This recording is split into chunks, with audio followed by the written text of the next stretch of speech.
Avant de commencer, j'avais une question à vous poser. J'aimerais savoir comment vous vous voyez.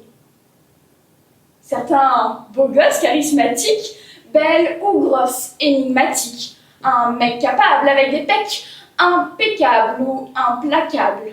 Une femme qui a la flamme, un homme qui a la flemme. Certains sympathiques ou apathiques, d'autres n'ayant pas d'éthique, c'est pathétique. Il est dramatique, elle est drama queen, elle est drag queen. Dragueur ou drogué, tant d'adjectifs, tantôt amélioratifs que péjoratifs. Alors, peu importe comment vous vous voyez, ce miroir ne reflète pas vraiment la vérité. Moi aussi, j'ai souvent cru savoir qui j'étais, et malgré l'image que j'avais de moi, bien des fois, ce n'est pas moi qui apparaissait, c'était mon opposé. Sérieuse, pas trop rieuse, ennuyeuse, ou bien même silencieuse. J'avoue que le pire des combats pour moi, c'est d'être confrontée à cette double personnalité. Une voix sans cesse qui me répète « ce n'est pas toi, c'en est une autre ». Une mascarade qui a fait couler bien trop de mascara, car l'image de soi que l'on perçoit fait des fois que l'on se perd soi. La plupart d'entre nous s'est déjà senti divisé en se disant que ce qu'il disait ou faisait ne correspondait pas à son identité. Un jugementeur qui ment bien souvent à nos sentiments, une polémique qui nous divise en deux pôles. En effet, les saisons de nos pensées peuvent faire fructifier deux archétypes d'arbres fruitiers.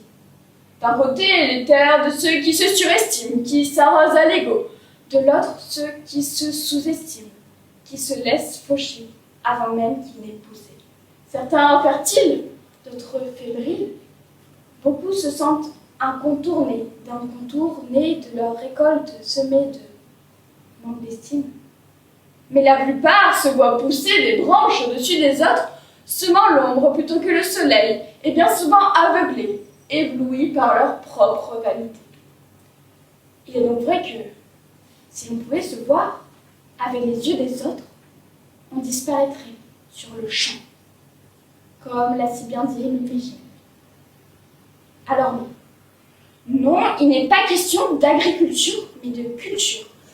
Car entre l'orgueil et le manque de confiance, il n'y a qu'une seule frontière, celle du regard. De soi, oui, mais particulièrement des autres. Certains disent que la vie des autres peut transformer la vie des autres. Moi, je pense que la pression de ce regard peut mener à la dépression ou à la répression de soi. Que la cruauté de certains peut ôter la beauté de quelqu'un. Mais ce reflet est filtré, erroné, mal formulé, collé comme une étiquette, là où il y a plus qu'un code barre. Comme vous l'avez remarqué, durant mon discours, j'ai parlé de chacun d'entre vous, mais particulièrement de trois personnes. Les trois personnes qui nous composent. Celles qu'on croit être, celles que les autres voient de nous, et celles qu'on est réellement. Une trinité non pas divine, mais personnelle, qui habite l'âme de chaque individu. Pour moi, la clé d'un bonheur vrai serait d'aligner ces trois entités en une seule et même unité. Accepter ses défauts et ses qualités avec humilité. Façonner le regard des autres selon notre personnalité et avoir le courage de s'assumer tel que l'on est. S'il est donc vrai que l'on disparaît quand on vit à travers les yeux des autres, on renaît quand on ose vivre à travers les siens. Même si, avec mes mots, j'ai surenchéri ce discours, je l'ai enchéri.